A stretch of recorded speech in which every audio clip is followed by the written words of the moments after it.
নেইমারের বিশ্বকাপ খেলা নিয়ে যা জানালেন ব্রাজিলের কোচ কার্লো আনচেলত্তি। আসসালামু আলাইকুম ফুটবল প্রেমী বন্ধুরা, স্বাগতম স্পোর্টস ক্লাব বিডিতে।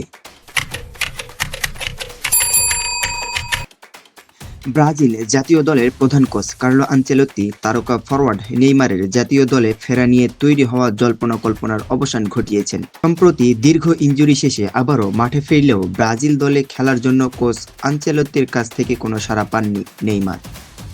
ব্রাজিলের কোচ আনচেলত্তি তিনি পরিষ্কার জানিয়ে দিয়েছেন, আগামী মে মাসে যখন তিনি বিশ্বকাপ স্কোয়াড ঘোষণা করবেন, তখন নেইমার যদি ফিট থাকেন এবং খেলার যোগ্য হন তবে অবশ্যই তিনি দলে থাকবেন।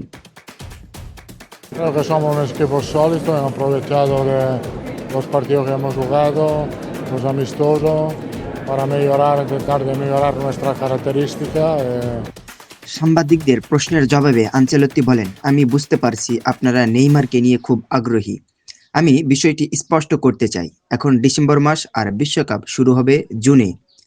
মে মাসে যখন আমি স্কোয়াড ঘোষণা করব, তখন নেইমার যদি দলে থাকার যোগ্য হন, যদি তিনি ভালো থাকেন এবং তিনি যদি অন্য কারো চেয়ে ভালো বা তাদের সমপর্যায়ের হন, তবে তিনি বিশ্বকাপ খেলবেন, ব্যাস। এই মন্তব্যের মাধ্যমে আনচেলত্তি জোর দিয়েছেন জাতীয় দলে নেইমারের সুযোগ পাওয়ার বিষয়টি শুধুমাত্র তার বর্তমান ফর্ম এবং ফিটনেসের উপর নির্ভর করবে, অন্য কোনো আবেগের উপর নয়।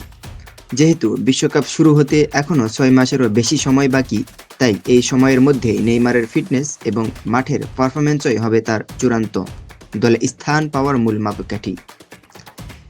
নেইমারের ভক্ত এবং ফুটবল প্রেমীরা এখন অধীর আগ্রহে অপেক্ষা করছেন 2026 সালের জুনে শুরু হতে যাওয়া বিশ্বকাপের আগে তিনি নিজের ফিটনেস এবং ফর্ম ধরে রাখতে পারবেন কিনা। তো এই ছিল আজকের ভিডিও, দেখা হবে পরবর্তী কোনো ভিডিওতে। ততক্ষণে ভালো থাকবেন, সুস্থ থাকবেন আর স্পোর্টস ক্লাব বিডির সাথেই থাকুন ফুটবলের সব খবর সবার আগে পেতে। ধন্যবাদ।